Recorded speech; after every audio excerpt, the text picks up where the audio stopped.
ഒന്ന് രാജാക്കന്മാർ അധ്യായം 14. ആ കാലത്ത് യൊരോബെയാമിന്റെ മകനായ അബിയാവ് ദീനം പിടിച്ചു കിടപ്പിലായി. യൊരോബെയാം തന്റെ ഭാര്യയോട്, നീ യൊരോബെയാമിന്റെ ഭാര്യയാണെന്ന് ആരും അറിയാതെ വണ്ണം വേഷം മാറി ശീലോവിലേക്ക് പോകണം. ഈ ജനത്തിന് ഞാൻ രാജാവാകുമെന്ന് എന്നോട് പറഞ്ഞ അഹിയ പ്രവാചകൻ അവിടെ ഉണ്ടല്ലോ. നിന്റെ കയ്യിൽ 10 അപ്പവും കുറെ അടകളും ഒരു തുരുത്തി തേനും എടുത്ത് അവന്റെ അടുക്കൽ ചെല്ലുക. കുട്ടിയുടെ കാര്യം എന്താകുമെന്ന് അവൻ നിന്നെ അറിയിക്കുമെന്ന് പറഞ്ഞു. യൊരോബെയാമിന്റെ ഭാര്യ അങ്ങനെ തന്നെ ചെയ്തു.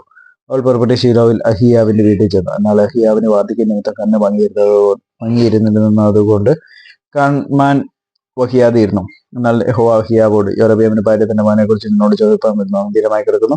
നീ അവളോട് ഇന്ന പ്രകാരം സംസാരിക്കണം. അവൾ അകത്ത് വരുമ്പോൾ എന്നെ സ്ത്രീയുടെ ഭാവം നടിക്കുമെന്ന് അരുളി ചെയ്തു. അവൾ വാതിൽ കിടക്കുമ്പോൾ അവളുടെ കാലൊച്ച അഹിയാവ് കേട്ടിട്ട് പറഞ്ഞെന്നാൽ, യൊരോബെയാമിന്റെ ഭാര്യയെ അകത്ത് വരിക. നീ ഒരു അന്യസ്ത്രീ എന്ന് നടിക്കുന്ന എന്തിന്? കഠിന വർത്തമാനം നിന്നെ അറിയിപ്പാൻ എനിക്ക് നിയോഗമുണ്ട്. നീ ചെന്ന് യൊരോബെയാമിനോട്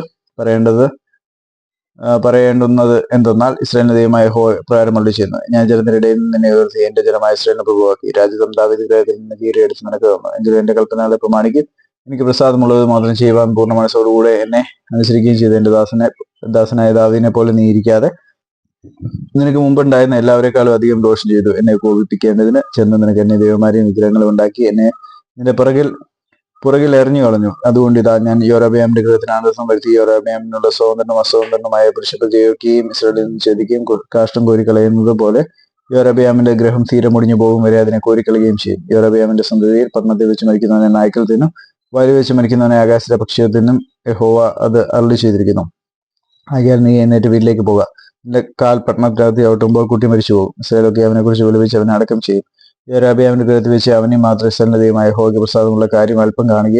യൊരോബെയാമിന്റെ സന്തതിയിൽ അവനെ മാത്രം കല്ലറയിൽ അടക്കം ചെയ്യും. യഹോവ തനിക്ക് ഇസ്രായേലിൽ ഒരു രാജാവിനെ എഴുന്നേൽപ്പിക്കും. അവൻ അന്ന് യൊരോബെയാമിന്റെ ഗൃഹത്തെ ഛേദിച്ചു കളയും. എന്നാൽ ഇപ്പോൾ തന്നെ എന്ത് അശേരപ്രതിഷ്ഠകളെ ഉണ്ടാക്കി യഹോവയ്ക്ക് ഒപ്പിച്ചതുകൊണ്ട് ഓട വെള്ളത്തിൽ ആടുന്നത് പോലെ അവർ ആടത്തക്കവണ്ണം യഹോവ അവരെ ആടിച്ച് അവരുടെ പിതാക്കന്മാർക്ക് താൻ കൊടുത്ത് ഈ നല്ല ദേശത്ത് നിന്ന് ഇസ്രായേലിനെ പറിച്ചെടുത്ത് നദിക്കക്കരെ ചിതറിച്ചു കളയും. പാപം ചെയ്യുകയും ഇസ്രായേലിനെ കൊണ്ട് പാപം ചെയ്യുകയും പാപം ചെയ്യുകയും ചെയ്ത യൊരോബെയാമിന്റെ പാപം നിമിത്തം അവൻ ഇസ്രായേലിനെ ഉപേക്ഷിച്ചു കളയും.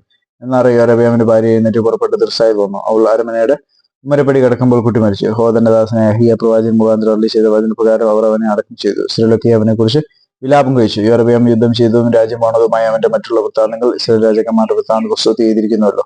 യൊരോബെയാം ആണകാലം 22 സംവത്സരമായിരുന്നു. അവൻ തന്റെ പിതാക്കന്മാരെ പോലെ നിദ്ര പ്രാപിച്ചു. അവന്റെ മകനായ നാദാബ് അവന് പകരം രാജാവായി. ശലോമോന്റെ മകനായ രെഹബെയാം യഹൂദയിൽ വാണു. രെഹബെയാം വയസ്സ് തുടങ്ങിയപ്പോൾ അവന് 41 വയസ്സായിരുന്നു. യഹോവ തന്റെ നാമം സ്ഥാപിപ്പാൻ എല്ലാ ഇസ്രായേൽ ഗോത്രങ്ങളെയും തിരഞ്ഞെടുത്ത നഗരമായ യെരൂശലേമിൽ അവൻ 17 സംവത്സരമാണു. അമ്മോന്യ സ്ത്രീയായ അവന്റെ അമ്മയ്ക്ക് നയമ എന്നു പേർ.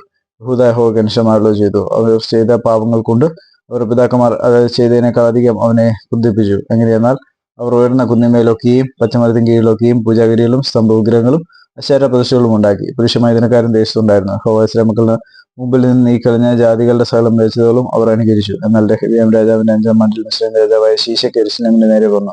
യഹോവയുടെ ആലയത്തിലെ ഭണ്ഡാരവും രാജധാനിയിലെ ഭണ്ഡാരവും എല്ലാം കവർന്നു.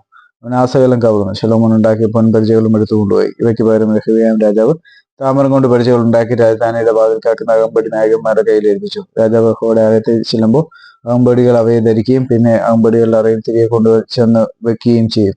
രെഹബെയാമിന്റെ മറ്റുള്ള വൃത്താന്തങ്ങൾ അവൻ ചെയ്തൊക്കെയും യഹൂദ രാജാക്കന്മാരുടെ വൃത്താന്ത പുസ്തകത്തിൽ എഴുതിയിരിക്കുന്നുവല്ലോ. രെഹബെയാമിനും യൊരോബെയാമിനും തമ്മിൽ ജീവപര്യന്തം യുദ്ധം ഉണ്ടായിരുന്നു. രെഹബെയാം തന്റെ പിതാക്കന്മാരെ പോലെ നിദ്ര പ്രാപിച്ചു.